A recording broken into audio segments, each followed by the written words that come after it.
Hello, everyone. Welcome to Adobe Live. My name is Cody, and I will be your host for the next 2 hours.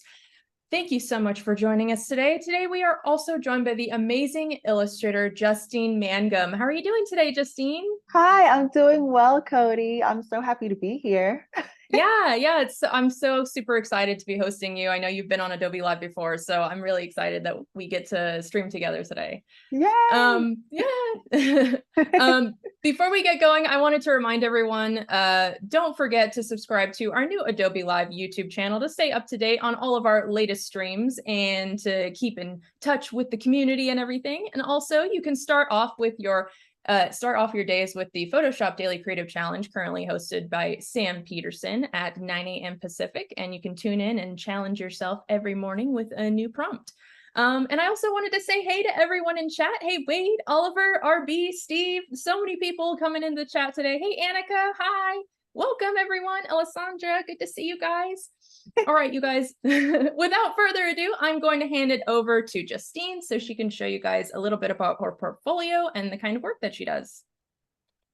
Yeah, hi guys. I'm so happy to be here. I'm just gonna go to my website. I think that's the best way to show you my portfolio for sure. Yeah. Yeah, yeah. And so for me, the work that I do, it really is geared to a lot of showcasing Black people, Black women, in such a I would think a stunning light, right? Like showing them with the type of hair that we have, with the type of texture of the hair, with the beautiful skin tones that we have that are all different. And so I like to do that type of art. As a Black woman, it's a no-brainer for me. And so I love it because a lot of people always come to me and they say, "Oh my gosh, I see myself in Oh, your yeah. art."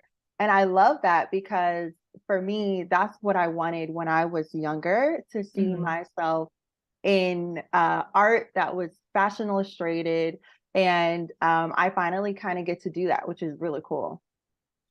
Yeah, that's so amazing. I absolutely love the textures and colors that you use in your work. It's so chic and it has so much character to your illustrations. I just love it so much.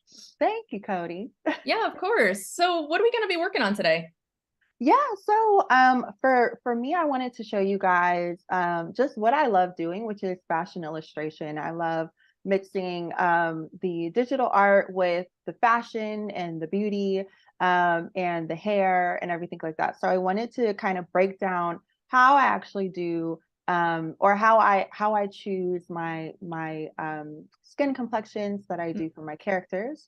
But also I wanted to show you guys how I create natural or Black ethnic hair, because I know as artists sometimes that can be a little bit more challenging. And so I wanted to focus on those two things while also talking with you, Cody, and then of course hopefully finishing this piece of art. Absolutely. That sounds awesome. And you guys, if you have any questions for Justine, maybe you have some questions about like her style or any kind of maybe skin tone questions or anything that maybe that she has expertise in, feel free to stick them in the chat and we will do our best to answer them. All right. Well, we can go ahead and get into it. Okay, perfect.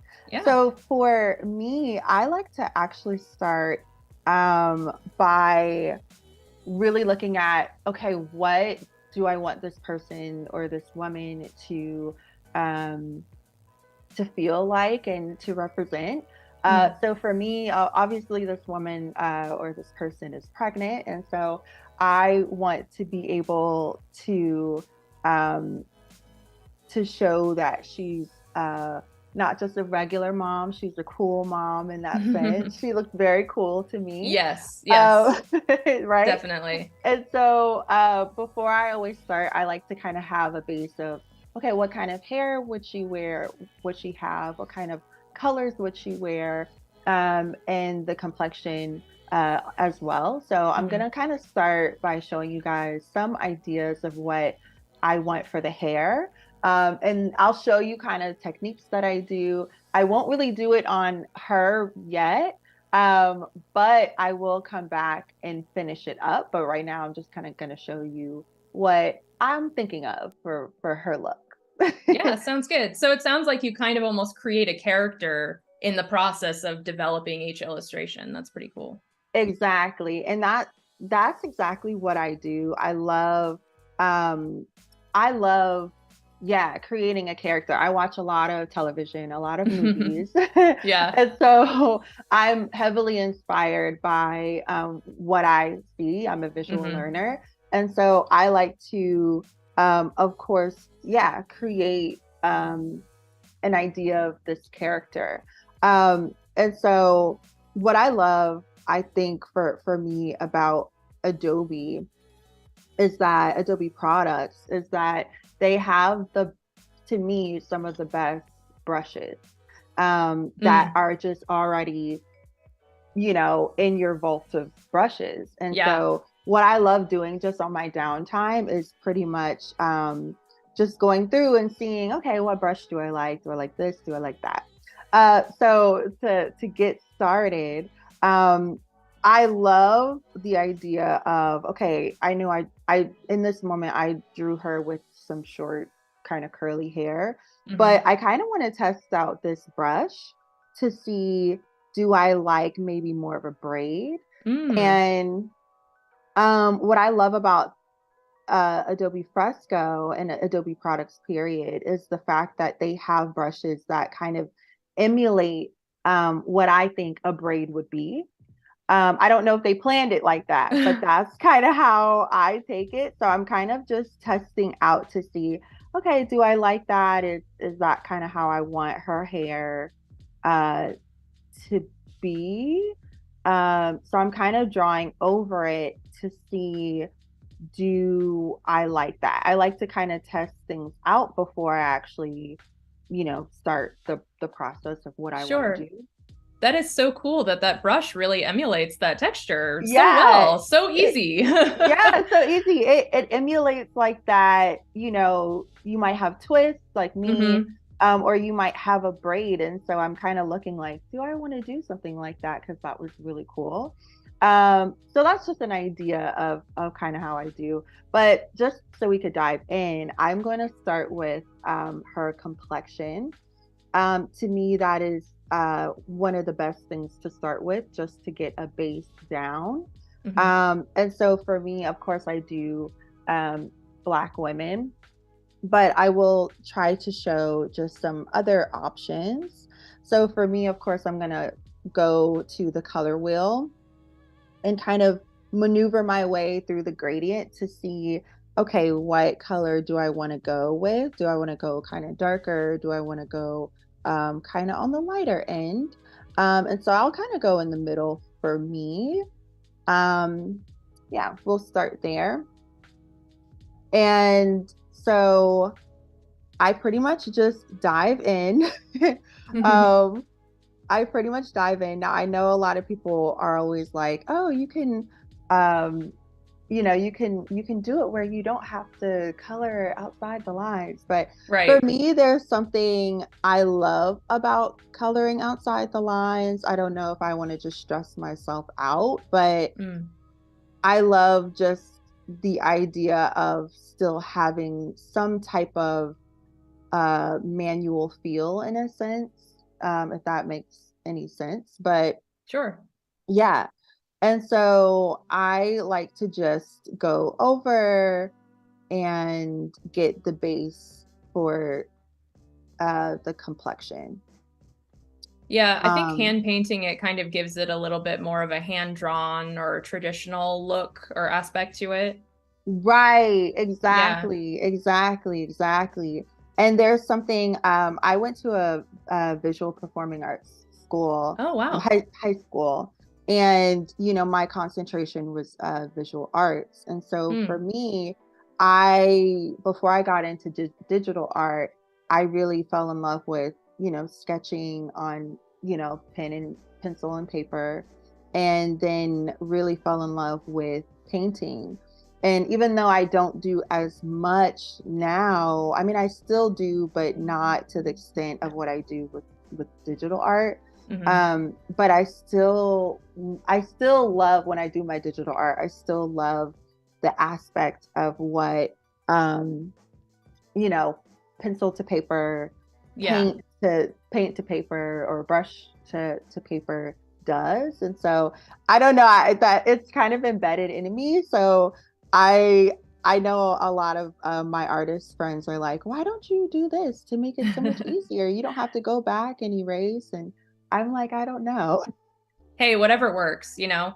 Whatever Right. works for you, whatever you feel comfortable with. I'm actually kind of the same way with my artwork, actually. Really? I hand paint everything. I don't ever really use the lasso tool to fill in or anything like that. I always hand paint because I personally like that look for my own artwork. I like the kind of Yeah. like more like hand drawn looks. So yeah, I totally relate. Yeah. Yeah, me too. I really do. I know, um I love keeping like the lines after I've drawn, sketched out what I want to, the image that I want. I love Hmm. keeping just the lines. And I know, every artist is different. Some artists do love the lines to have that hand drawn effect, and then some artists don't. But for me, I still love, like you said, like that hand drawn feel to it, Yeah. look to it. For sure. So I'm just kind of getting like a base down on it, to start with one color. Hmm. And then from there, I'm creating just another layer so that I can, when I go back in to do the second layer to bring more depth into this person's, complexion, we Okay. now have, if I decide to not do, or I don't like that color, but I still like the base, I can still keep, of course, the color that I've worked with before, which is good. Right. Right. Hmm. But yeah, so I feel like it's always kind of interesting when working with, talking with other artists, because, as far as doing diverse characters, um, I think you sometimes it can be so hard for people to, um, know what to do as far as complexions are Yeah. concerned. And I totally get that, because you know yourself better than you would know anybody else. Sure. Um, and so for me, I always make it my mission to I really love teaching other artists, or just people in general, about just how to really do brown skin, and how Yeah. to, portray it in what is actual and factual to me. While we're on the subject, do you have any specific tips that you would want to give the chat, like maybe for different like realistic undertones or anything like that? Do you have any top tips? Yeah, sure. So for me, the way I look at it, just to bring up the color wheel, if you're talking about anyone who is, you know, some form of brown, right? They Hmm. could be lighter or they could be darker. You're obviously gonna want to go to, the colors between, um, the yellow and the orange and the red. Right. Those are the undertones that usually a person of color has. So you kind of want to start there. And so for me, like if I did someone, and it can be tricky because you want to make sure that you don't pick a color that looks too gray, Hmm. because that's not, I mean, that is somebody's complexion, I'm Sure. sure, but usually it's not that gray. The undertone is either a red or an orange or a yellow, sometimes a purple even. Mm-hmm. But you want to kind of go between these colors right here, if you guys can see.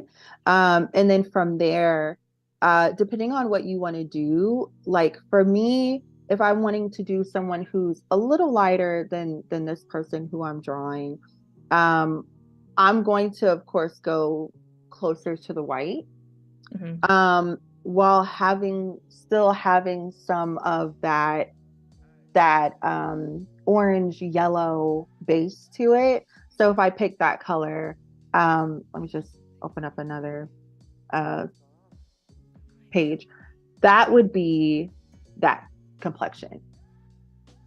And then from there, if I wanted to create a shadow for that specific complexion that I just drew, let me just draw it over here so you guys can see. If I wanted to create like a complexion a darker shade for this complexion, I would probably just drag it down and go maybe there. That might be good enough. So you see, it's in that way you kind of have this person is lighter, of course, than this person, but you still have the yellow orange undertone, without it looking too gray or too pale, even though everybody is all different. So of course, if you want to choose pale, that's perfectly fine. But as far as the shadow, I usually just go from where I was and then kind of go down and try to gauge, okay, is this a little too dark? Is that a little too light? Like, is that similar to what I just did? Because for the shadow, you want it to show up against the base color that you have down already. Right. Yeah. So that's pretty much how I go about picking complexions. I know it can be such a tricky thing. I think sometimes for just in general, I mean, I have to always kind of maneuver my way and see, okay, like, does that really look good to my eye? So, but I think as you continue doing it more, just how we used to do when we were younger with the color wheel, trying to do the primary and secondary. I think if you just continue doing that, showing a lighter color and then choosing something that's not too far from it, that can reflect nicely off of that, that's a good way to kind of gauge how to do that. Yeah, that is really helpful, actually. And I think you're right. It's kind of just comes with practice, probably. Like, the more you work with different skin tones, the more you kind of get an eye for it. Right. And then also, I think, not to go back to television and movies, but I also feel like when when I have a client who comes to me and maybe what I have to provide them isn't a person of color, but it's a different race. I like to study who I'm having to draw. And so that could mean watching movies, television, looking at magazines, looking at different art pieces that other people have done to kind of understand, okay, what undertone did they work with? Is it more pink, or is it pale pink, or is it more of a peachy color, or is it more of a brown, or is this person more of a midnight blue type of color? And so I think the more you see it too can also help for you to visualize what you need to pick as when you're on the color wheel. For sure. But it can definitely, I definitely think with any type of art, practice definitely makes perfect, for sure. And so, just get in the color wheel and have fun. A lot of times people will say, how did you learn that that's the style you want to do, or that's the art you want to do? And I always tell people, go into your Adobe Fresco. No, it doesn't have to be just Adobe Fresco, but go into whatever app you're choosing to use and honestly have fun with it. Open up a blank page and just do scribbles. I have so many blank pages where I just have literally scribbles on it, like literally like this. And there's nothing else on the page but that. And I do that just so I can test out what I like. If there's a new brush, I'm like, okay, what does that look like? Or what does that color with this color look like? So I think just having fun with art is the way to go. Hmm. And Whatever, it's seeing what comes naturally, basically. right, Yeah. right. Seeing what comes naturally and experimenting, that all helps you to kind of get to, I think, where you'll want to be, or okay, this is, a cool thing that I've learned that I can do, or a cool color that I'd like to use. Yeah. Yeah, I do that with brushes sometimes too. Sometimes I'll use the same texture brushes for a while and then I'll say, okay, I think it's time to change it up. So I'll just kind of Right. go through and just kind of see what works and what doesn't work. And yeah, I got a lot of scribble Right. pages too. I'm telling you, if you would look through like the stuff that I have, it's literally like this. It's like, oh, what's that? What's that? And it's like, I know people are like, is that your art? But I feel like that's the way um to really test things out, and it brings, I think, some joy, especially if you are an artist full time, or you know even if it is just maybe a side hustle you may have, where you might have a client, or you have people who are purchasing your art. Sometimes it can become so your love for it can start to disappear because you Yeah. feel like it's a job in that Yeah. sense. But it's a job that wasn't maybe a hobby, but now it's a job. And so um, that could be tricky sometimes, because then it becomes like, okay, I'm just in the motions. And so Hmm. I feel like just opening up a blank page and playing around still brings the lightness to it and the fun to, you know, what may be your job. Yeah. Got to take the pressure off sometimes. You do, because Yeah. it is all the way there. It is all the way there. So I'm just gonna open up a new page, and basically how I like to do it, I like to pretty much keep the way I do the skin complexion very simple. It's 3 layers, right? So it's the base is usually like a medium layer, a medium tone, and then the top layer from that is a darker complexion, or a darker color, just Hmm. so to show the shadow. And then I do a highlight color. And so to me, it keeps it um very easy. Like, as far as when it comes to every time I create new art, it's pretty much like, okay, when I'm starting with these 3 layers. Yeah. I know that for sure. And so I just try to see, like, do I like that as a highlight color? Um, I know I like doing makeup and, playing around with that as well. And Hmm. so when I mention highlight, I oftentimes am thinking about highlights for makeup too, like how that is. Sure.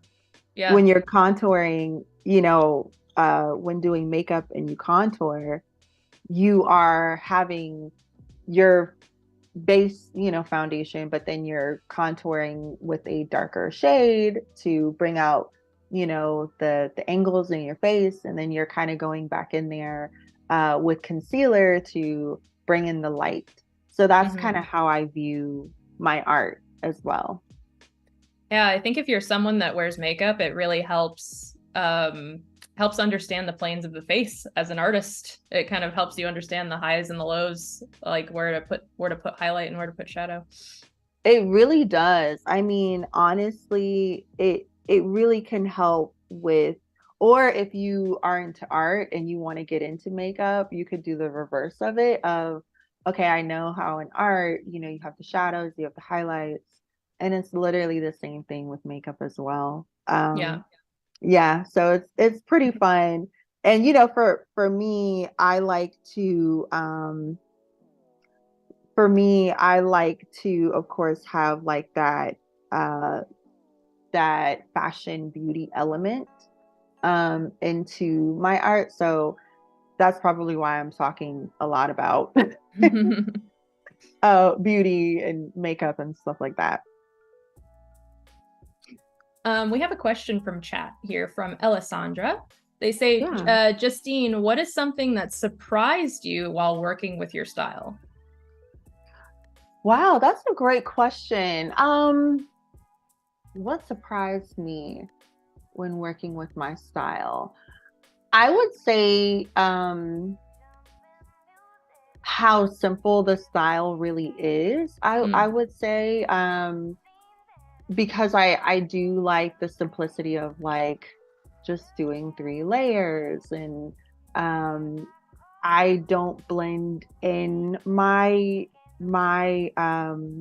colors that I do. And so in that way it feels very simplistic to me. right. And so I really like that. Um I would say it's surprising to know that my style is very similar to, I think, the fashion illustrations that I grew up on, Yeah. or the ones that I wasn't even alive to really grow up on, but like the ones in the 50s, they had this type of technique from what I remember. They might have blended in their colors probably, but it was this type of, you know, the lines drawn and remain in the art. There's a fashion element to it. uh Things like that. I think that kind of surprises me that my art ended up being what I was attracted to when I was, a younger girl, which is really Yeah. interesting. Yeah. So how old were you actually when you feel like you like really started developing your style? Yeah, so I would say man, I would say probably in high school. So I would pin that with the 14, 15, or 15, 16, 17 Yeah. time frame. But I will say it has definitely evolved, for sure. Um, so I would say that age, and then I would also say probably 24, 25, 26. Because life changes, and and Yeah. you grow, you get older, and all of a sudden you're doing less art and more corporate America. um, which is cool if you do that, but sometimes that can kind of put a pin in your creativity. And so I think in the ages of the 25, 26 age range is when I started to tap back into it, but then Mm. also change my style a little bit. And so we have, at this point, we have the skin complexion down. And so at this point, I'm just gonna do the sunglasses because that's pretty simple. I'm gonna just do a regular black on that. And then Hmm. we will go into, I think, what is really important, which is the hair. Yes, the hair. The Can't wait to see hair. that. Yes. Yes. I mean, hair in Black culture is just something that, I mean, it means so much to us. And Hmm. so I think in my art, I always want to make sure that the hair is a feature, a focal feature of my art, because I mean, hair for people of color, it's almost like the personality of you in this sense. Yeah, absolutely. And so I like to keep that in my art. Yeah, that's amazing. I actually, now that you mention it, I have noticed that about your artwork. The hair is a big focal point, and I just love that. Yeah, it really is. It's so funny. Um, Even with my own life, as artists, I feel like a lot of times we do stuff that reflects our lives. And Yeah. so for me, in my life, hair, it's it is a personality for me. I love big, you know, dramatic hair. And Yeah. so um of course I wanted to carry that into my art. Yeah, totally. Mm-hmm. Wade, our moderator, says that's so funny. I've actually watched makeup tutorials for painting and tips and idea processes for my own work. Wade is a concept artist. Ah, yes, I'm telling you, if you want to do makeup, for sure, like it is, honestly, it's the best way to really dive into that world if you are interested in that world, because I mean, that's the thing about art. I feel it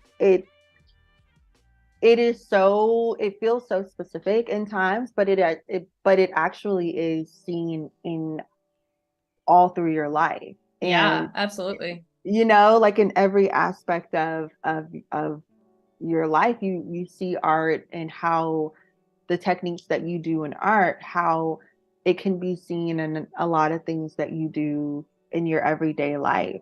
Hmm. um so yeah, for sure. So at this point, for the sunglasses, I'm just keeping it really simple, just doing a little bit of a highlight here for the sunglasses. What brush are you using right now? So it's the Belgian comic. Okay. I love that one because it gives that feel of of not so perfect brush, which is Hmm. what I always look for with my art. I definitely want it to have some imperfection to it, not too much, but have more of a natural, feel to it. So that Perfectly is the brush I'm imperfect. using. Yes, exactly. Perfectly imperfect. Exactly. So we have that all done. And you can always go back in. There are times when I pick I might do a sunglass and it might be a different color, or the inside might be a different color and the outside might be, the lens might be a different color, but the actual structure of it might be black. So Hmm. it's fun to play around with it. Today I feel like this girl would be in like pitch black Oh yeah. sunglasses. You know what I'm Super saying? chic. Yeah, Super yeah, chic. definitely. Like she probably just left like some gallery opening, Yeah, or totally. I see it. I can see right? She like it. left brunch or something, and she's just like, okay, I'm ready to go now. You know what I'm saying? Like, Hmm. that's, I love creating stories in that way. Just because it's fun. Yeah. It's always fun to do. Okay, so what am I doing? So at this point, I want to start on the hair. Yay. Yeah. So of course I'm like, okay, well, like what color do I really want to use? Do I want to do a black? Do I want to do something else? Maybe we'll try a red. And so when I do my hair, it's kind of the opposite of how I do my skin, which is, um, I like to start with a darker color, and Mm, then from there I can, um, bring more life into it by, bringing in the highlights. So it's right. the opposite of how I do my skin, which is really funny. So let's see. There are so many brushes that I absolutely love. Let's just see what this does. And I feel like the thing about, to me, uh black hair is that the texture is so different, which is really cool. Now Hmm. there are times when your texture is like that, but there's always still some type of texture to it. So I'm just trying to see what I'm liking so far as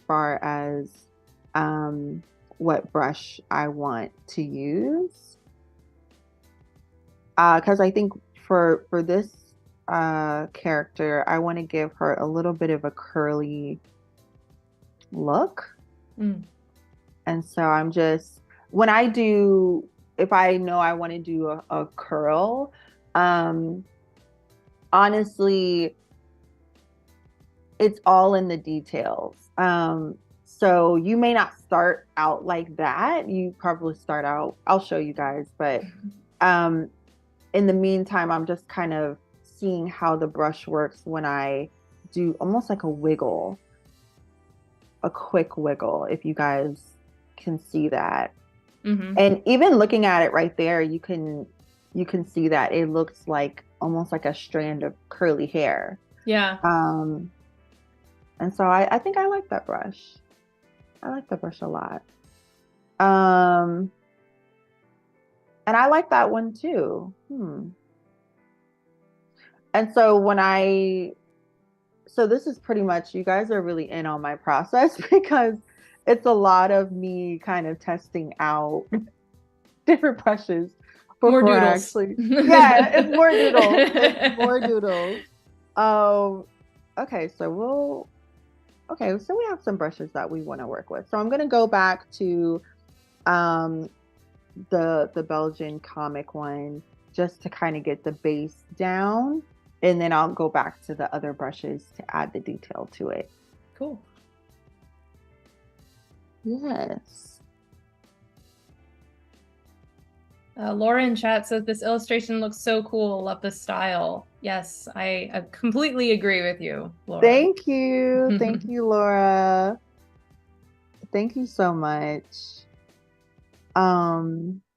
Honestly, like when I do my art, it's always so fun when other people say, "Oh my gosh, I love it," because at a certain point as an artist, you get to a place where you're like, I don't know if other people are gonna love it, but I love it. Yeah. And so when you find out that other people like it, you're like, oh wow, thank you. Wow. Yeah, you know, like they really wow. like me. They really like me. They really like me. You know, because it's being an artist, you know, it's such a funny thing. You're in a place where you're like, I want to do what I want to do, but I hope people like what I do. Yeah. And so when you can find the balance, it's always nice to have someone say that they like it. So thank you, Laura. So I have a question for you for your process, actually. What do you think are your favorite colors to work with? Because I noticed that you use a lot of like bright colors for your backgrounds and stuff like that. What do you love to work with? I love working with, so pink is my favorite color. And so I love working with bright colors. So pinks, and I like working with blues. I would say the pastel colors for sure, but then I do love the bright, you know, fuchsia, and you know, the bright orange, and I love like a marigold color. I like a mustard color. I like those type of colors. So I try, like for her dress, I'll probably do something that is bright. Because for me with art, I love what attracts me. I do a lot of like black, not black backgrounds, but black clothing and this and that. But I think what attracts me is seeing art that makes me happy. And so I choose those colors because, you know, they make me happy. Yeah, definitely. Speaking of really bright pink, I actually noticed in your wedding photos, by the way, Justine just got married a couple weeks Yeah. ago. I saw in your wedding photos, your florals were bright fuchsia and orange, and they were so gorgeous. I loved them so much. So much. Oh my gosh. The journey in getting married, y'all. That journey right there, when I tell you, it is something else in the best way. It was a lot of fun to plan. I will say, it's so funny when planning because you're like, oh my gosh, life doesn't stop when I'm planning a wedding. What? Yeah. Like it goes on. I have to do stuff now Oh, still, yeah. but it was so much fun kind of just playing around with colors, playing around with our decorator or uh Nadia, she did our decor for our wedding, Nice. enchanted events, and so it was so much fun. But when I tell you, people were so right. A lot of people told us, oh my gosh, enjoy it because when it's done, the day goes by so fast. Then you're like, Mm-hmm. okay, well, I kind of want it to be here now and I'm ready Yeah. for it to, And so then you get there. Side note, I decided to change the color because I think I Mm. want to do a darker color first, like a Okay. dark, much darker. So we could probably delete that because I don't think I like that. But yeah, so a lot of people said to us, oh, like really, really enjoy it and this and that. And we were pretty much like, oh, like, sure, we'll enjoy it, but we just want it to get here. We're tired of Yeah. planning. We want to party. And so then when it gets there, you're like, oh my gosh, what even happened? Yeah. It goes by in a blur, doesn't it? That's the advice that I always give my friends that are getting married, that make sure you're like mentally present during the day throughout the Yes. entire day, because it will Yeah. just go by in such a blur and you won't even feel like you remembered anything at all. At all. Or you don't even feel like you really did much with it. My Yeah. older sister, she got married in 2019. And I remember like for her wedding, it was very uh fun. And I was able to do like eat the cake and just be on the dance floor all night and do the photo booth. It was so much fun.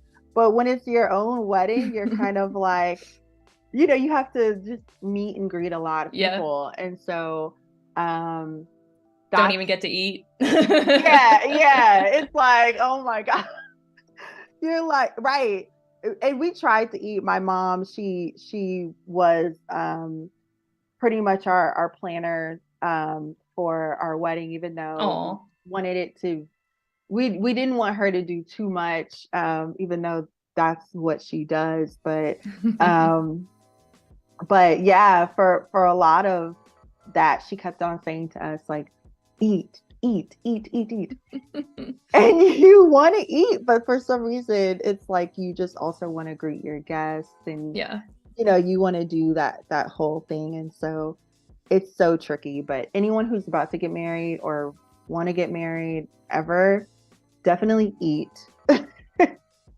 For sure. Eat something. So I noticed with the hair here, you kind of like added another like kind of layer of a line over top of like over the silhouette to kind of like add more depth to it. That's pretty cool. I Yeah. like that. Yeah. Yeah. So um to me, when I think of curly hair, I kind of actually I'm gonna mute that. When I think of curly hair, I just think of it kind of being free, you Mm-hmm. know?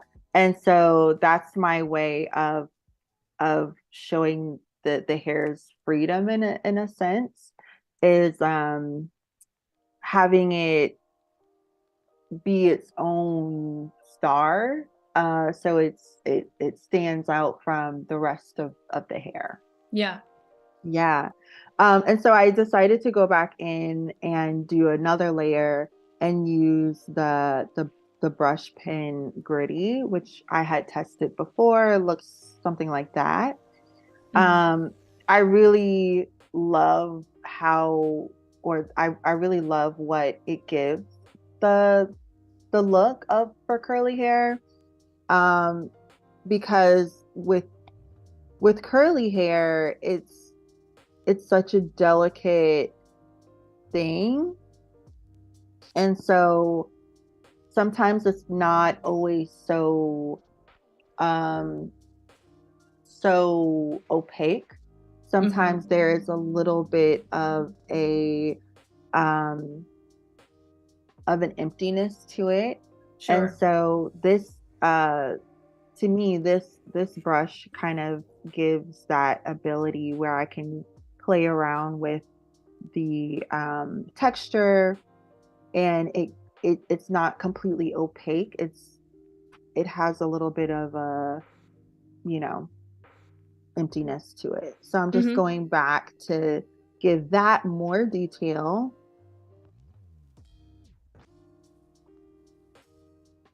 And I'm gonna just keep her hair pretty short. She'll remain with like a little short bob in a sense. Just try to play around with it. Try to fill in some things that maybe I don't like. And so I think I like that for right now. I like that for right now. Yeah, I'm liking that. So I also like to do baby hairs. Mm. And so that's the hair, of course, on the outer or on the very edge of your hairline. Um, and so I'm just gonna play around with that to see what I like. And I love this brush for the baby hairs. And I use it quite often. If you do know my art, I love a good baby hair. I really do.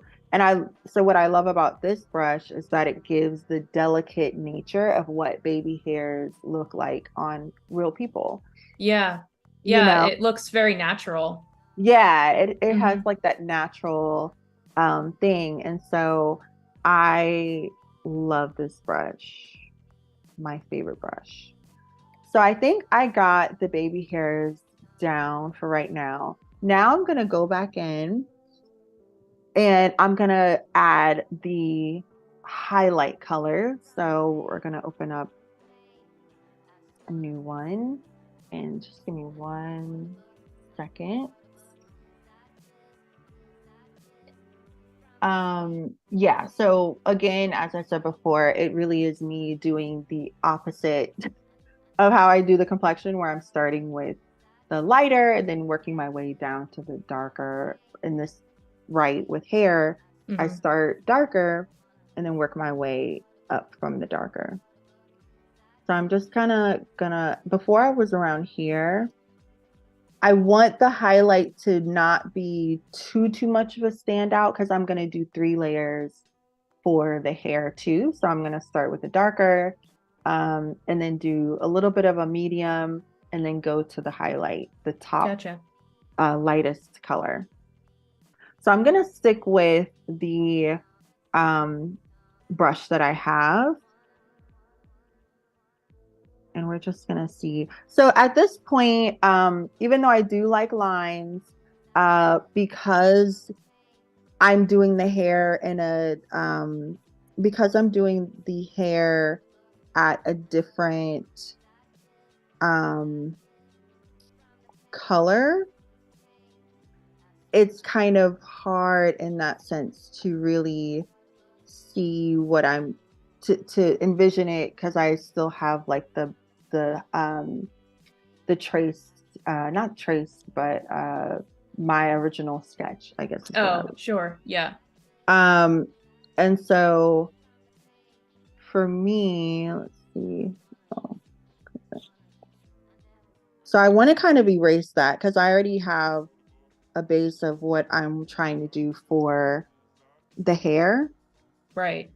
And so I'm going to erase that for now, and I'll probably go back in to it to create a new um sketched out line to still make sure that I keep what I love, which is that sketched out look for all of the uh,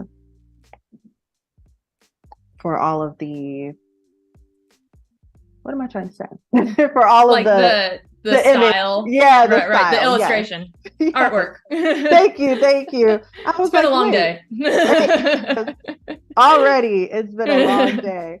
So here I'm going back in and I'm just kind of doing, as I mentioned before to you guys, like doing you literally have the wiggles when you are doing natural hair or any type of curly hair, you have the wiggles.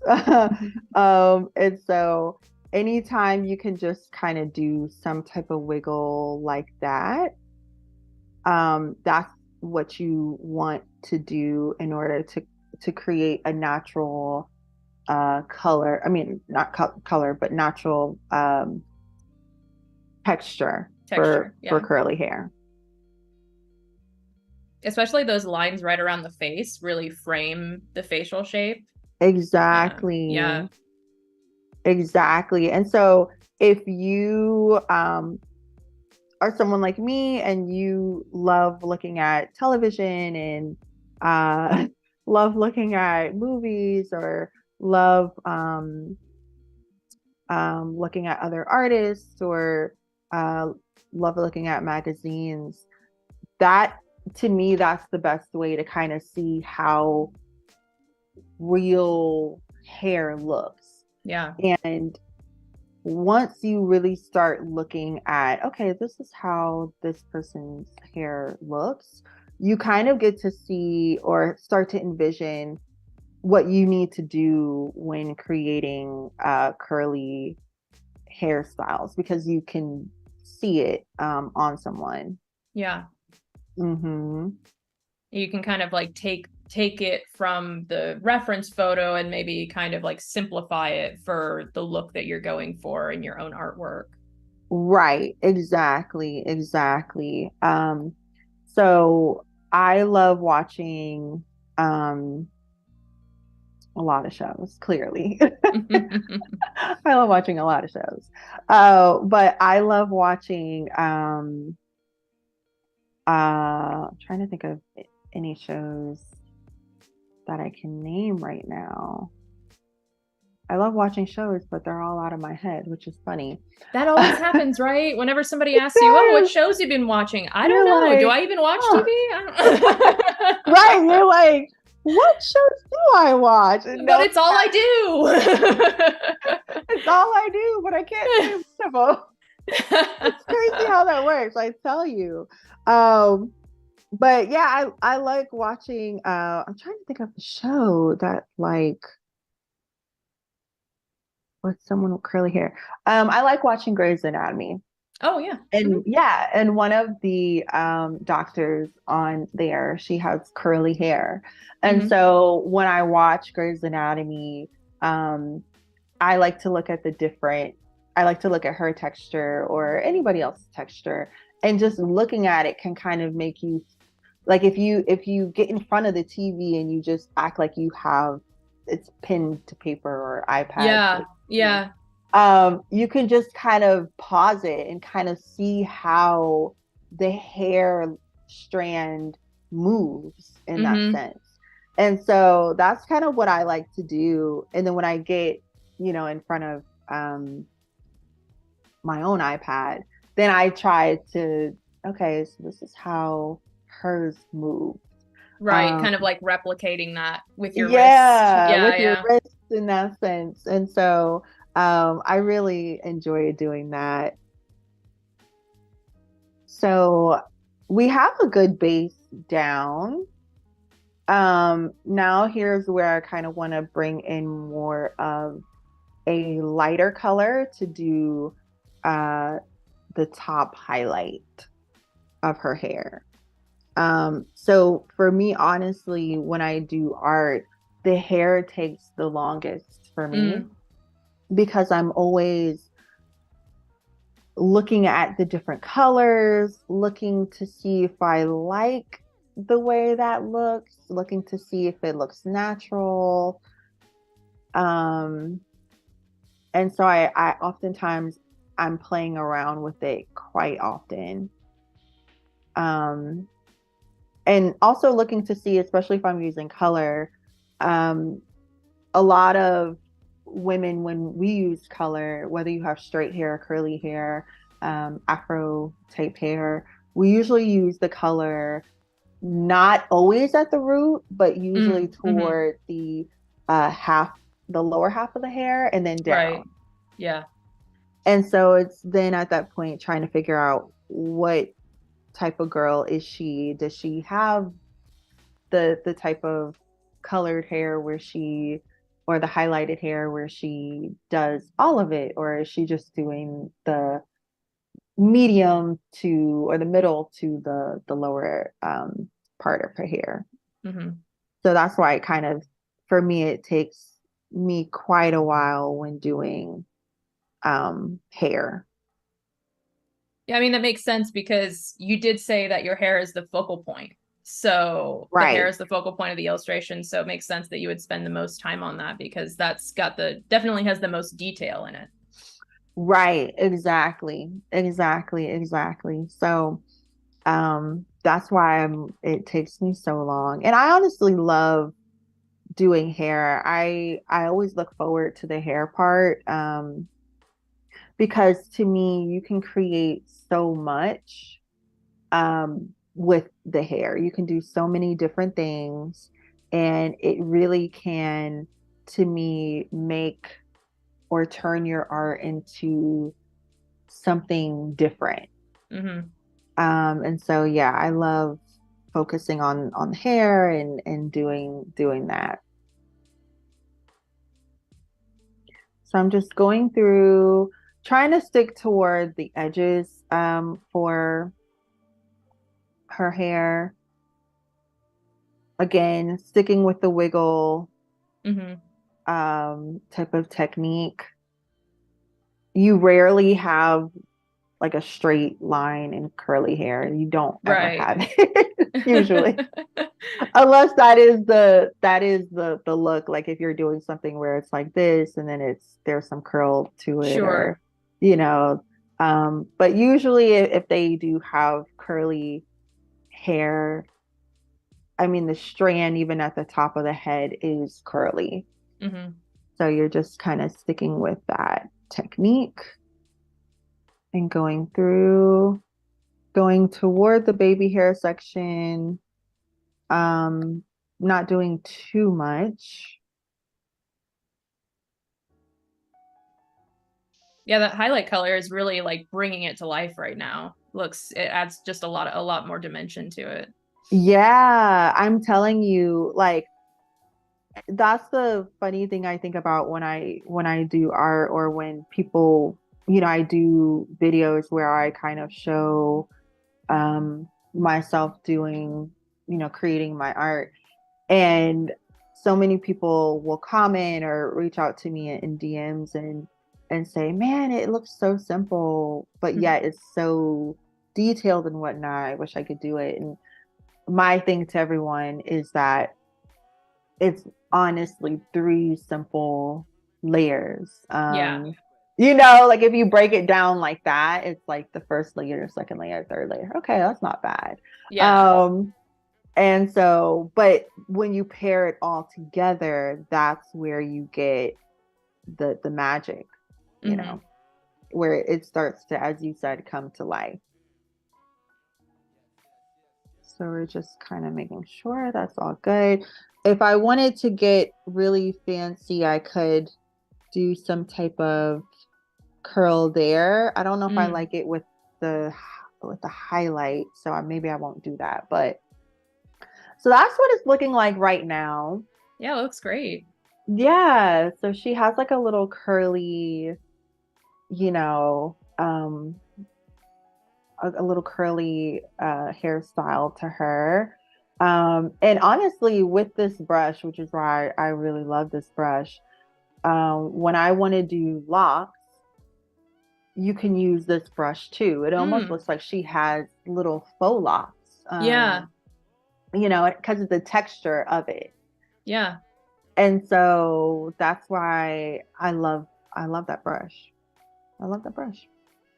So at this point, erase that.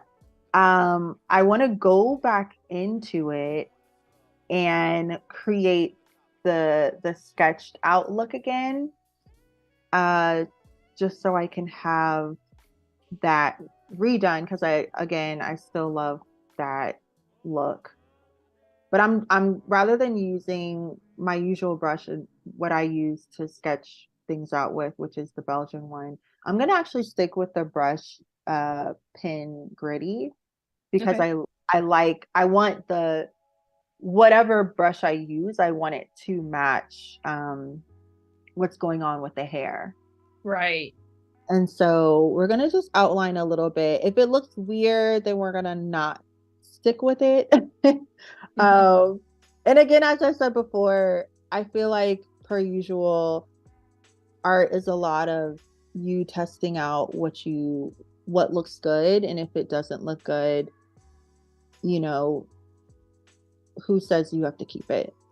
Right. It's kind of like a gut feeling or like intuition just to kind of see what you like and what you don't like, I guess. Exactly, Yeah. exactly. So I'm just gonna go through and add and mimic some of the curls that I already have, but I'm mimicking them with the black, so that it could bring some highlight. Not highlight, but so it could still have that outlined. Yeah, that's really cool. Now that you're doing it, I love that it's kind of like an abstract outline and it really does look like those like vintage fashion pieces that because they use a lot of black outlines like that, kind of like where the color doesn't exactly meet up with the black line. There's kind of like a white Right, space. Yeah, that's like right. yeah, it's really nice. It's like a really very specific look to it. Yeah, I'm telling you, that is, and it's so funny to go back to the first question that someone had asked. That's the funny thing about, I think, my style is how, you know, when I was um,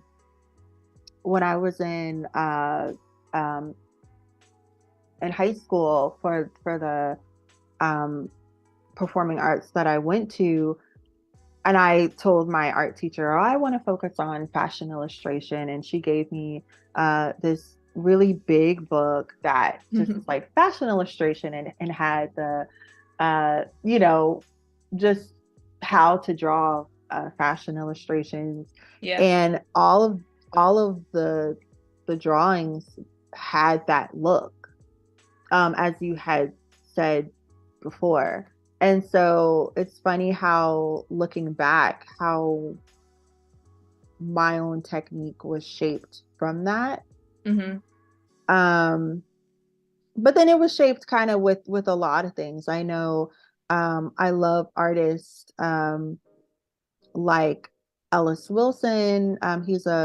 He was a black artist and he uh oftentimes his art was featured on different black television shows Mm. back in the 80s. And I love with his art how he never gave his characters any facial expressions or Mm. details. Oh, And interesting. so yeah, and so even with my art, if you do know my art, you know that I don't do eyes. Um, Mm. Hmm. yeah, and I was really inspired by him to not do eyes because, you know, when I first looked at his art, I was so intrigued by it. And I liked the idea that they didn't have any facial features. Hmm. And it made me kind of wonder why they didn't have any facial Yeah. features. And I think it kind of it brought creativity to my mind because I started to imagine why they didn't have facial Mm. features. It's very And intriguing. very Yeah. intriguing. And Yeah. so for me, when I was younger, you know, any artist eyes to me are the top two or three things that are very difficult. Yeah, same. You know, right? They're so difficult. And sometimes you just don't want to do them. You're like, oh. Between that and hands and feet, they're just such difficult things. And so I was at a place when I was, trying to learn what kind of look I wanted to have in my art. I think I did a little too much with that. Um, a lot of times I would try out, doing creating eyes, and sometimes it did not look good to me. And so then I saw his work and I felt like, man, I don't have to do eyes. He didn't do eyes. It opened your eyes that you didn't have to do Right. eyes. Exactly. I was like, perfect. Oh my God. Now, nowadays, I, of course, as I said to you before, I love, beauty and makeup and things like that. So I do some type of eyelid so I can Right. showcase, uh, makeup and eyeshadow and things like that. But I typically do not do eyes. And it's funny Mm. because I was so influenced by him. I definitely could have really learned how to really master it. And sometimes I'll do it. I might do it once or twice, but um I was really attracted to the the intrigue that I had with not having a lot of facial features. And Mm-hmm. so um as I continued to just see what kind of look I wanted to do, or what kind of techniques I wanted to have in my own art, I really did take that. Now he does no facial features. I do some of them, so it's not exactly like that, but I really like it. And it's funny, I find that people reach out to me and say, like, I'm so intrigued by your art. Why don't you do eyes? And it's doing what to be honest, what his art did to me, which is Yeah. make me, I'm intrigued and I'm trying to figure out what does that mean, and stuff like that. So yeah, I'm heavily influenced by I think a lot of different things that I saw, when growing up. Yeah, absolutely. I think a lot of artists are that way. Their art is Yeah. influenced by their passions or their hobbies or any art or shows or anything that they were introduced to as kids. I definitely feel that way about my own work too. Yeah. Do you have any art or anything that influenced your art techniques or the art that you Um, create? yes, I'd say Winnie the Pooh is probably my biggest inspiration for my I work. could see that. Mhm. I could definitely see that. Who doesn't love Winnie the Pooh? I know, right? Who doesn't love Winnie the Pooh? Okay, I'm gonna go. I think the hair's at a good place for me right now. So I'm gonna just stop that so I don't get too out of hand. And if I need to come back, I'll come back to it. But right now I'll work on the lips is what I will do. So at this point, she has red hair. What kind of lip color do I want to give her? Let's go with something like that. Let's go with something like that. I don't know. It's just fun to test out and see Hmm. and see, like, let's try it. So I'm gonna switch back to the other brush that I was using earlier and just go in and see how do I like that color. I think I like it. Yeah, that's a nice pink. Yeah, that's a nice pink. Um, and so what I love, like, when doing art Um, I love putting together clothes and makeup that I want to do on myself. Yeah. So I'm right. I'm always kind of going from that of like I'm always thinking, what would I want to wear? What would I want to have my makeup be for today or or one day. And so just do that. Yeah, I'm the same way with my characters. My characters will wear a lot of the things that I wear in real life too. And Right. same colors too. Looks exactly like my wardrobe. Right. It's like that's the funny thing. You know how people always say like your dog ends up kind of looking like you in a sense. Yeah. I feel the same way about art. I feel like Yeah. your art ends up um looking like how you look or dress or um body type, whatever it is. It's like your art is a reflection of you in that sense. So here's another example of me going back in there and um doing the three layer method where I'm the base is like a medium tone or medium color. And then I'm going back in and I'm picking a highlight color, which is going to be the brightest of those three colors. And then I'm going back in and going over just kind of a quick outline um, with a darker color. So that is pretty much how I tend to work, is having like the 3-layer system. Yeah. So I think I'm liking that right now. Let's see. Do I want to give her a little bit of a pout? I don't know. Yeah, the contour on the lips adds a lot of dimension. It does. It really does, right? Um, and so sometimes I go back in and I'll just add a little bit more of a pout. Oh, that's cute. Yeah. You see? That's cute. Yeah. That's real cute. So, okay, we're good on the lips. I feel like the lips are they're always the easiest thing to me to do. The hardest thing about the lips might be picking the color.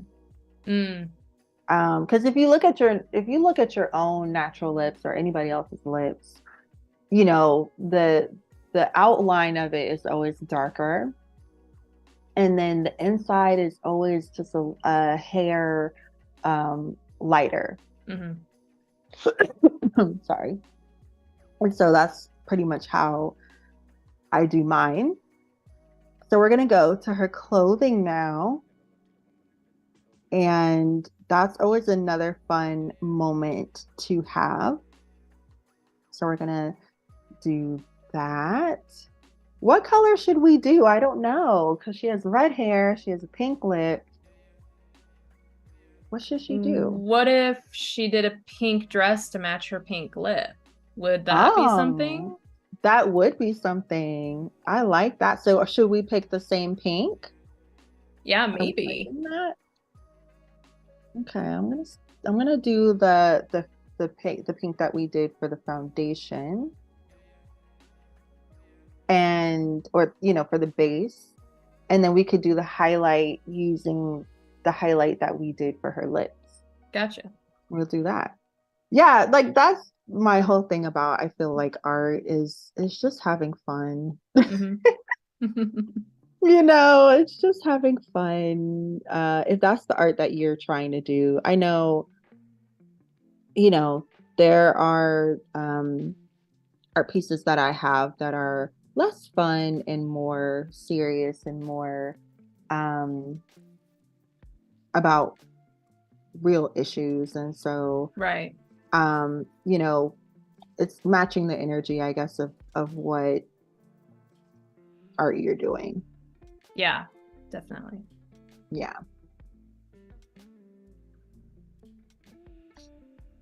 Okay.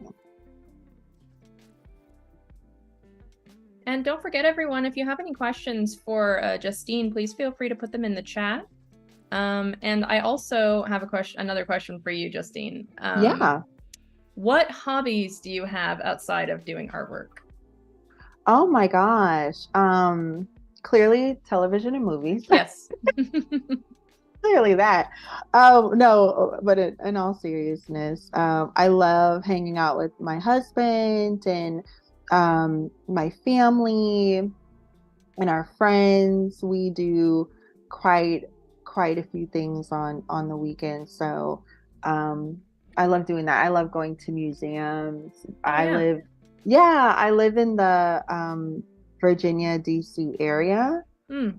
And so museums are like our backyard in a Yeah. sense. And so I love visiting museums, especially when COVID happened. I was just so sad because we weren't able to do any of that. So to see museums come back and be better than ever, it makes my heart just so happy. Yeah, absolutely. Um, yeah. I also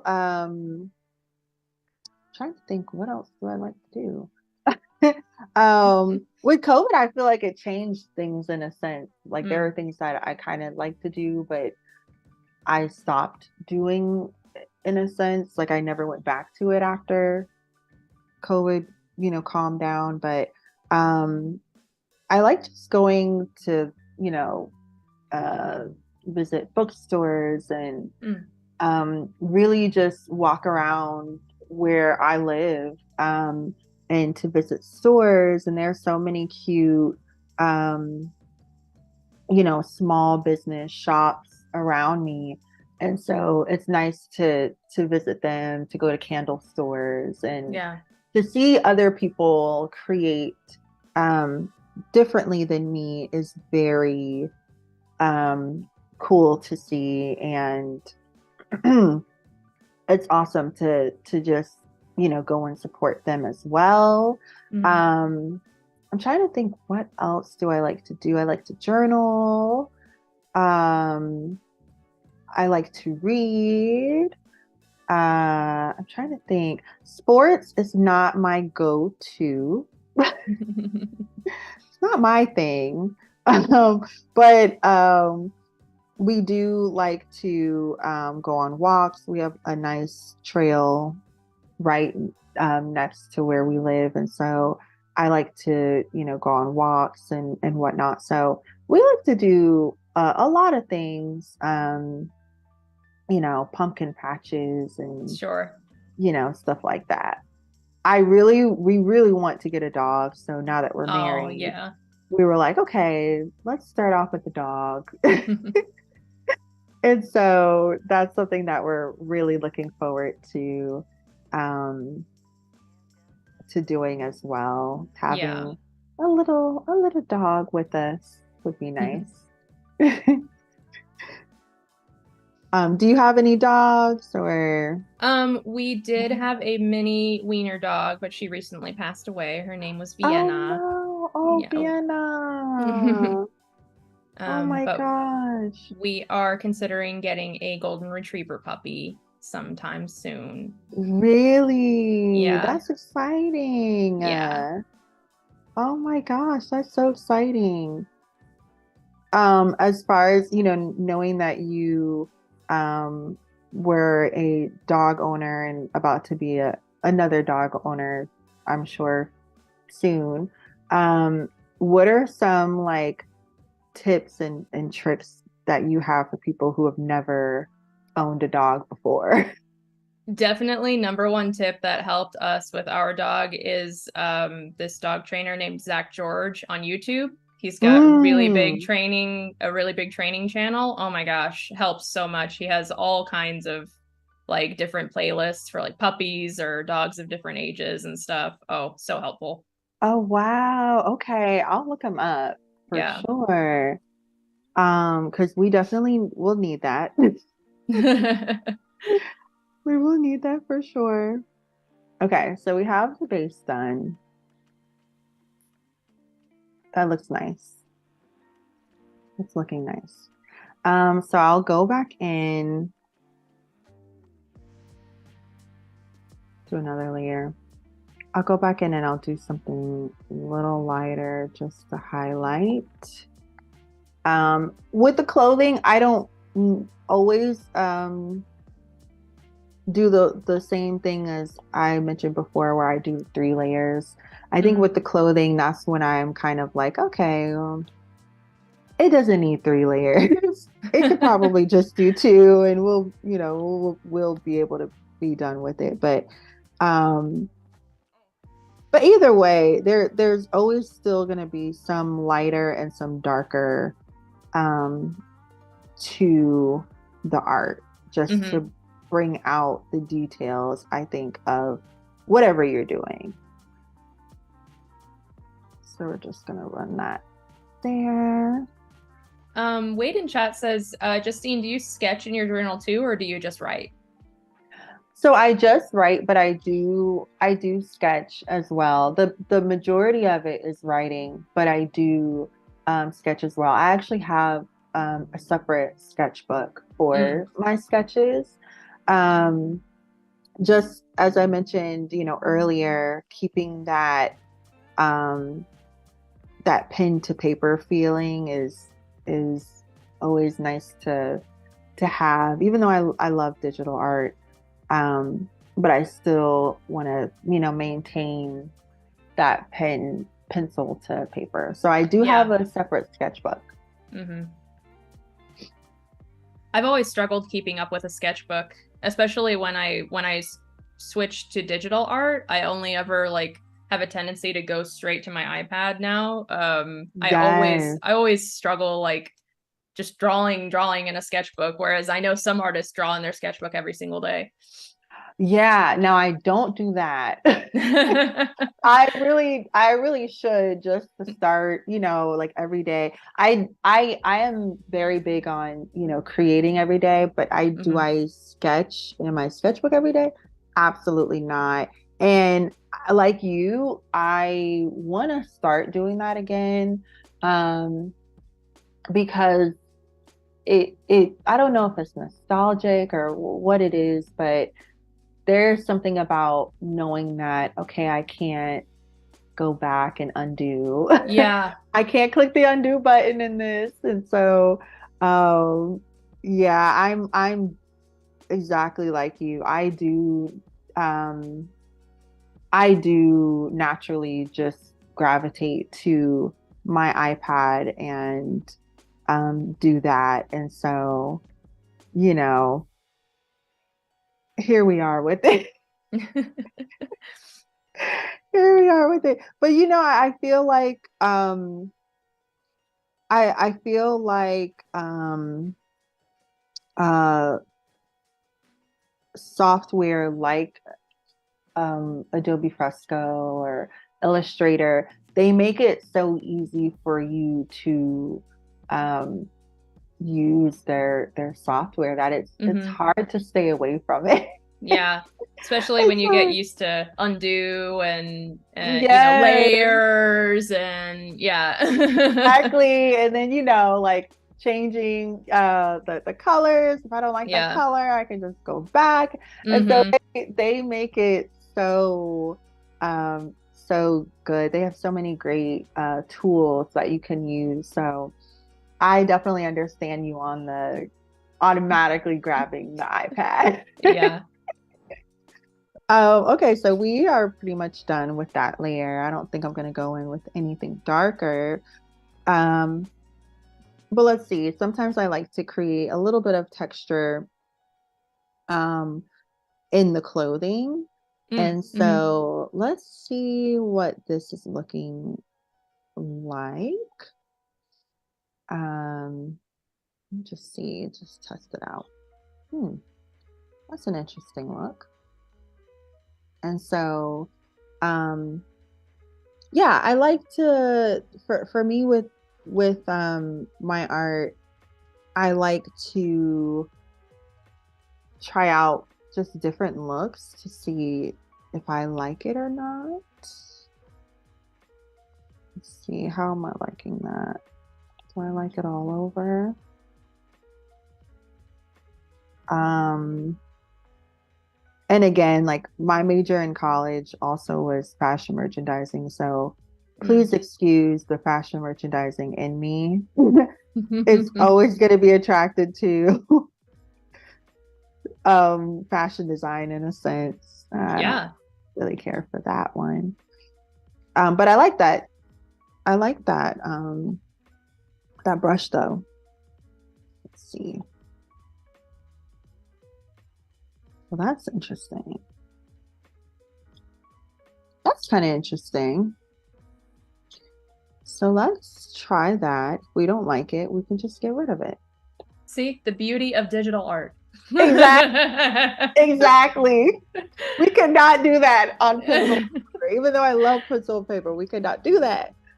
Oh my gosh. That is so funny. Let's see. I love the texture. Yeah, that's really nice. Yeah, that's like a nice, see if we like that. It's nice to play around and just see what looks good. I'm noticing as you're adding in that texture, you're kind of you're drawing with the contour of the body as well to kind of like get those lines the same, like to make sure you showing her curves and her bump and everything like that. Yes, absolutely. Um, that's another thing I think for so like for the art that I do, I like to make sure that the curves are being shown. Hmm. But I like to make sure that it's a wide range, right? Yeah. So whether it's showing a character who is on the thinner side or on the curvier side, um, we want to um, really want to showcase everyone in such beautiful light. And Yeah. so, yeah. Let's see, do we like that? That's kind of nice. Hmm, that's kind of cool. Maybe I would like it in, we'll keep it for now. I feel like that's like a lot of my art. It's like, we'll Yeah. keep it for now. We'll come back later. We'll come back later and then we'll see if we like it. Yeah, it's almost as if like you're taking that texture or that brush and using the texture to your benefit and kind of going over to create that um, the shadows. You Hmm. see, so before it kind of was um, less uh, shadow, so it kind of didn't show a lot of the detail of the bump. Right. But when you use the same brush over and over, that's when you get that detail. And so now you really can see that she has a bump, which is really Yeah. good. And so I think we like that, everyone. So we're gonna move on.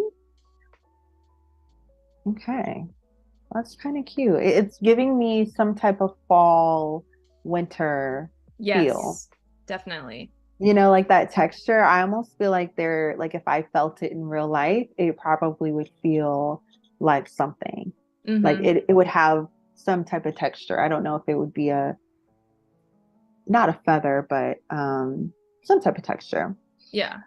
Yeah. So we're gonna do the bag now. And of course, it's still very, colors outside the lines. For me, I like to wait until the very end to kind of clean up, just in case I decide to do something else. Um, I like to wait till the end. So then I'll clean up at the end. Hmm. Yes. Okay, so now we will do the bag. And because she has this pink theme going, I wonder if we should just stick with the pink. I don't know. Or maybe we should just bring a color in there, a different color. Mm. And so I'm going to go back to um, the Belgian comics brush. And let's try a different color. Let's see what another color is doing. Let's see. What's your favorite color, if you don't mind me asking? I like oranges and browns, I'd say, if I had to pick my favorite. Interesting. Okay. So let's try out an orange then. Oh, okay. Yeah. Orange and pink looks good together. Hey, it's your wedding flowers, It, orange and pink. it always goes back to the wedding, I'm There telling you you. go. Oh my gosh, it always goes back to the wedding. And it's so funny because so many people would ask us because we had so many colors that we had picked. My favorite color is pink, his favorite color is green. Mhm. And then we wanted the fall element, so then we thought burnt orange, and then from there we were like, okay, but then we have to do, well, I was more saying we have to do something that has, some depth to it. And so we did a plum and then a cream. Um and so those were the colors. And so we had so many colors. It was so funny. So But pretty. it looked really nice though. Yeah, it worked. It did. It did. It did work. It did work. Yeah, so those are my colors. Yeah, I think that to me was the best part of, you know, I mean, the best part of a wedding is honestly getting married, and you're able to start your life with the person you love. Um, but the other best parts of it, I think, were really um planning this huge party and for people, which is essentially what is going on. Yeah. And picking the colors for it and picking the food for it. We really enjoyed that. And so it was worth it in the end, even though it can get so stressful. Yeah. Because sometimes you just are like, I don't know what people want to eat. I don't know what people, what you want to eat, but that doesn't mean that the rest of your 200 guests want to eat that, Yeah. So you're kind of trying to go between like, what do I want? What do they want? And how do we make everybody happy? But at the end of the day, I say if you're planning a wedding right now or want to, do what makes you happy. Yeah, definitely. Definitely do what makes you happy. And so we decided to go with the orange.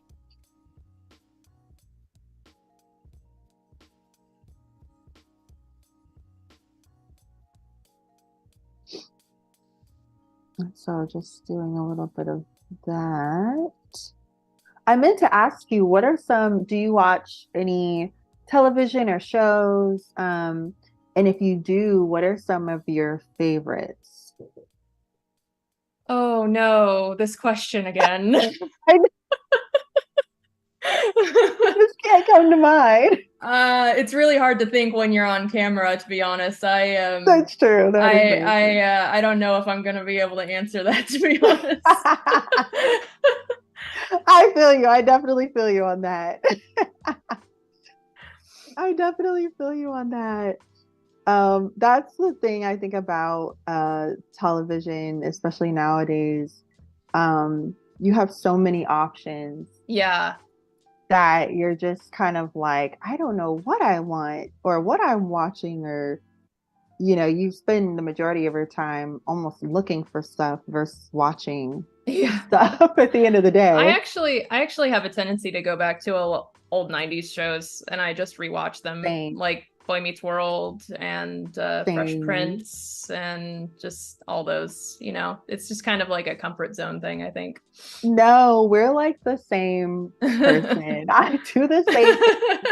I'm like, I'll go back and watch Smart Guy and Yeah. Oh Sister yeah. Mhm. Sister, and I'll go back and do all of those shows as if they were just like put out to the public. Yeah.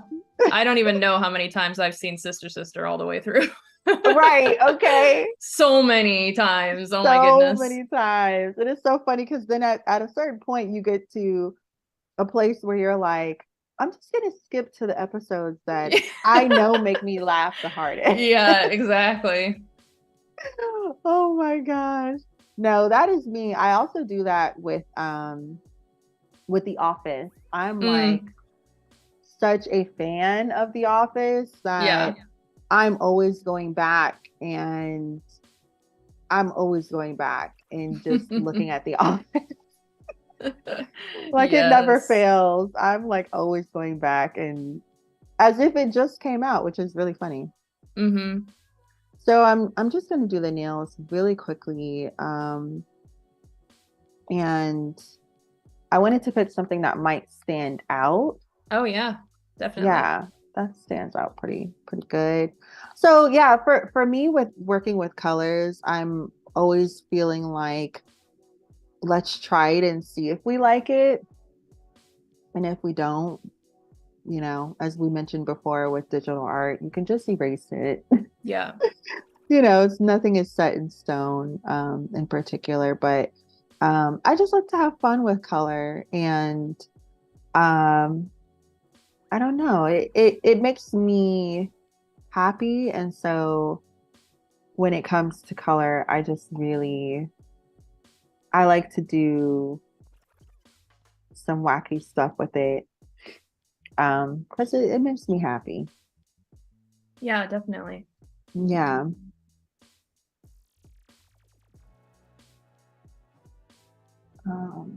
Just going to go back in here, just erase that a little bit.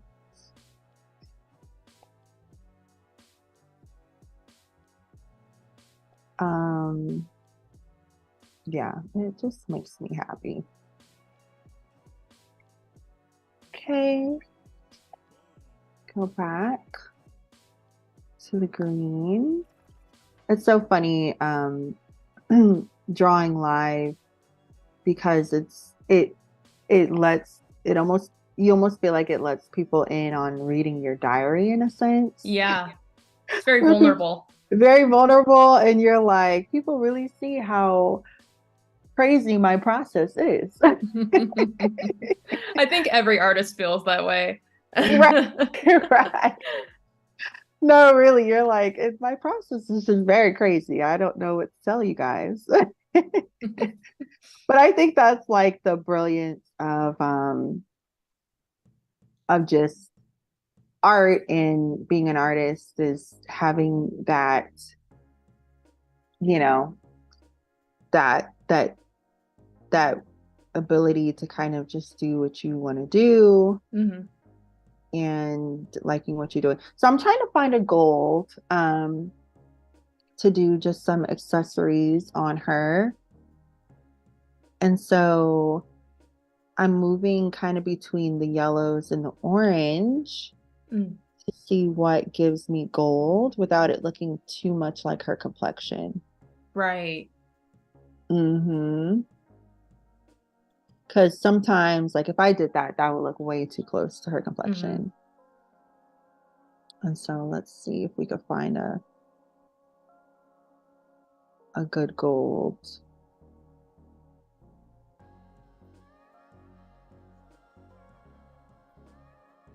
And it's so difficult because I feel like gold looks different in so many, I feel like a lot of golds, it feels like gold, but it's not exactly gold. Hmm. Um, Yeah, gold is really tricky to get right. it Yeah. is. It's one of those weird, like, I feel like you're gold, but you're not gold Hmm. type of things. So I don't know. I kind of want to use the Blotty ink one brush just because I want to use it in something. I didn't use it in the hair, so let me see if I can use it in the earring or in the necklace.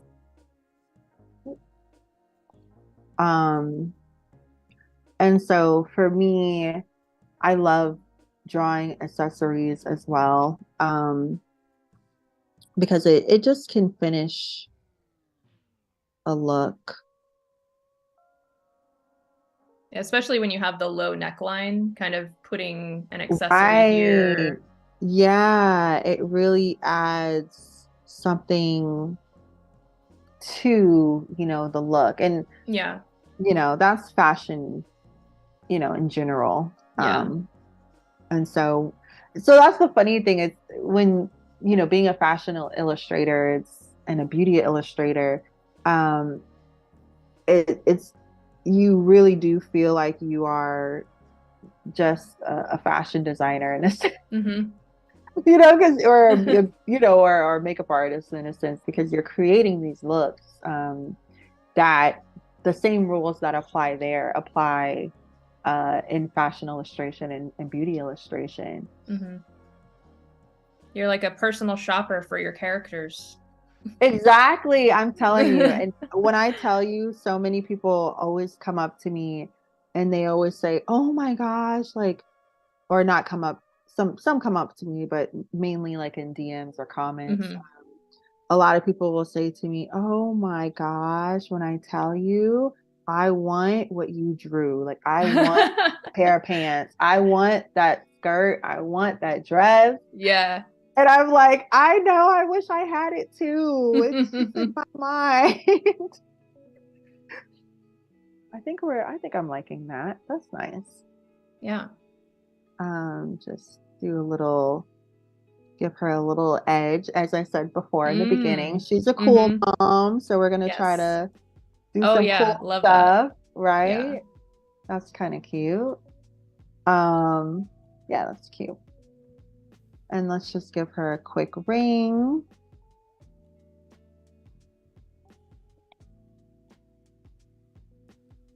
Yeah, I'm always looking at people like, I wish I had that dress too. Yeah. I wish I could sew that for real. And so at this point, we pretty much have it done. I am going to go back in here, and just go back to her complexion. And I probably could use the same brush for that. Let me see. And I'm just gonna try to draw like a little bit of a part. Oh yeah.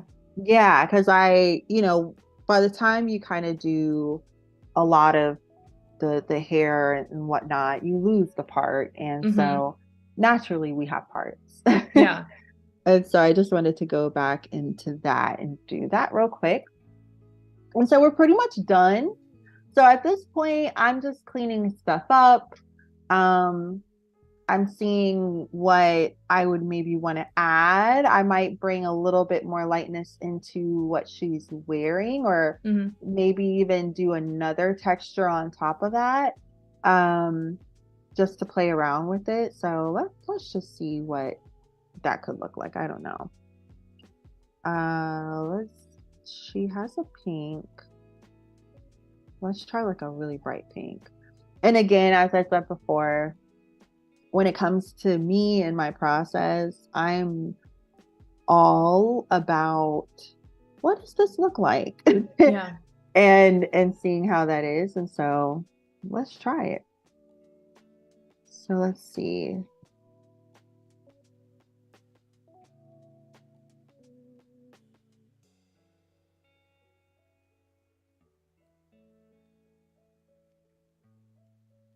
Because it almost gives it more of that depth that we talked about. Yeah, kind of like that. Yeah. Whatever the texture is, kind of like maybe fuzzy almost. Like, Yeah, yeah. like, I don't, maybe it's like a velvet, Yeah. or the other one that reminds me of velvet, but it's not technically velvet. Yeah. I can't think of it. I think I know what you're referring to, but I can't think of the name. Yeah, I know. It's like the mind just blanks out. Whenever you need it, it's like, I don't know. Yeah. But yeah, it kind of gives like that type of texture. So that's really Hmm. cool. I really like that. Um, let's do a little bit more. Yeah. So then that really, it almost looks like I blended, like I took a blending tool and did something, but I didn't. I just simply, added more of the texture to it. Hmm. And so and then I picked a color that really worked well. So then it kind of gives it the blending effect without me actually having to use a blending tool. Yeah. Yeah. So I think we like that. Yeah. And so then at the end of that, usually I will do a background. Oh, yeah, Um, sure. Hmm. yeah, I'll just do like a quick background. I don't know what we'll do, but we'll just do something really quick. We have about 10 minutes left, just so you have an idea where we're at. Okay. Oh, perfect. And then so after that, I'll look to see like um if there's any brush that I'd want to use. And let's just go with something like that. Let's try it out in the last few minutes. If it doesn't look good, we could always take it out. Let's see.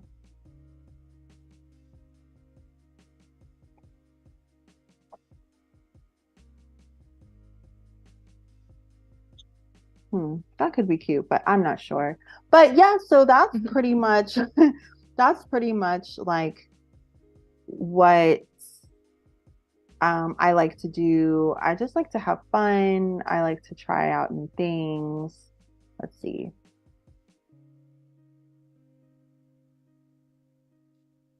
That's kind of cute. I just really love how just very accessible your approach to artwork is. Like, I think that anyone that watches a stream like this and is new to maybe Fresco or just new to digital art in general could pick up your techniques and really just kind of work with that. Like you said, it's so simple, just like working with three separate layers, three separate colors, and just kind of light and darks. And it's really like you just when you break it down, it's just like really simple. Yeah, definitely. I always like to tell people like when doing art, um, as long as you are trying and just testing things out, you find your rhythm on Yeah. things. And yeah, like when you break it down, whatever you're doing in art, when you really break it down, you really do see, okay, it's not as hard as like it's created this beautiful thing, but when I break it down into like these sections, it really is a little bit more simpler uh than the final piece, Hmm. which seems more detailed and harder. And so yeah, that's what I really love, especially about Adobe products, is that you are able to um easily create a masterpiece with these um simple uh great brushes that they have. And when you break it down into the layers, then you really get to see, okay, at the end it creates this masterpiece, but um, in the process, it's just simple. Yeah. Yeah. Yeah. So Absolutely. that's what I love to do. We have a few minutes left, so I actually have a Yeah. question. Do you have, besides the brushes that you use today, do you have any other brushes that you could like maybe just like demo really quick that you love to use for hair texture? Maybe if anyone's looking to do some people of color hair that you could recommend some Yeah. brushes to them. Absolutely. So I'll take that off and I'll do that as well for that. And I'll let's pick just a black. So I love, of course, these three brushes. To me, the Belgian, the Blotty ink, the brush pen, gritty. I also like the Blake pen, because to me, the Blake pen, it gives the hair a nice soft detail. When you're talking about, oh, because I'm not on a layer. That's why. But when you're talking about doing different texture hairs, right? So you have textures that are a little bit more wavy, and then you have textures that are a little bit more closer in as far as the curving of the strand. And then you have hair that it's just like super, super duper duper duper duper duper duper curly. And so what I love about the Blake pen as well is the fact that it gives you the ability to do any type of curly hair, but it starts off very skinny, and then it goes to, and then as you press it, or apply more pressure to your pen on the iPad, it does a nice like thickening up of the strand. And that's exactly how curly hair is. It's not all thick like that. Sometimes it is, but it really is truly more of a soft, and then it gets a little thicker and thicker. So I really love using that pen. I love using, let's see,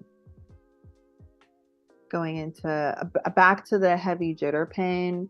I really enjoy using that one, because if you're talking about doing a braid or something like that, or a twist, that is a natural look of a twist or a braid. And so it kind of makes it easy for you to play along and do some type of twist without having to necessarily do the usual technique, which the way I do a braid for my usual technique would be creating something like this and then something like this and going like that to curve it. And that would be like my usual technique. So you're kind of doing, that didn't show it well. That's probably not the best brush. Let me show you on a different brush. I'll show you on this brush. But my usual technique is doing something like this for a braid. Right. So you're literally doing two circles, tilting it so that it's on diagonal and connecting them. Oh, that's so easy. Yeah, it is really, really easy. But if you don't want to do something like that and you're like, I want to do that, but like, let me do something a little bit more easier. Doing the gritty, the heavy jitter brush, gives it that element to it. And then all you would kind of have to do is go back in with a lighter color and create like a little bit of, just so you could see it clear, but create a little bit, take the Belgian brush again and go in and create, wait, do you see it? You may not see it because I don't think I changed it, but just going in and going over top of it to create more detail in it. But if you notice, they both have the same effect in a sense, but still a little different. Like this, clearly this braid is more detailed than the other braid. This braid is more detailed than, that one. Yeah. still both still look very accurate Yeah. to the eye.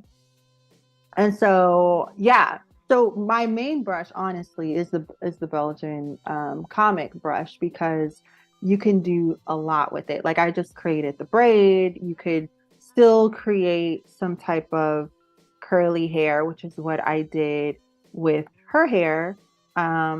The majority of the brush, or half the time when I did her hair, it was with that brush. And then I I hate to switched. cut you off, Winnie, but Yeah, we of course. are about done. Of I want course, to of keep listening, course. but oh my goodness, we are about over. We have to run. But thank you all, Yes. everyone, so much for watching. Please stick Thank around you. for, yes, thank you so much for joining us today. Of Please stick course. around for 2 Claudie streams up next, and then we have Annika Agarwal after that. Thank you all so much. And don't forget to follow Justine as well on social media. We really appreciate you all Yes. being here. Thank you so much for Thank joining us. you. Thank you And so much.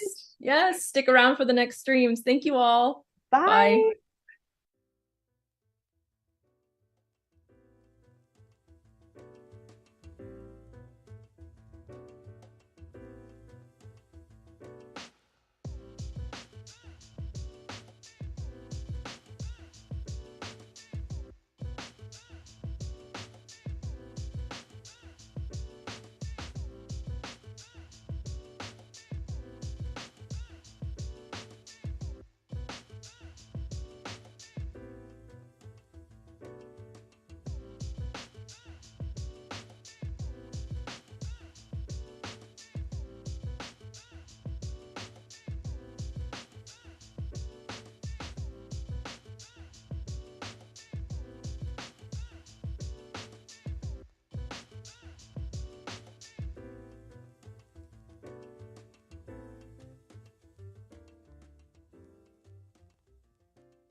Their work complete, are headed back to the lab. Testing 1.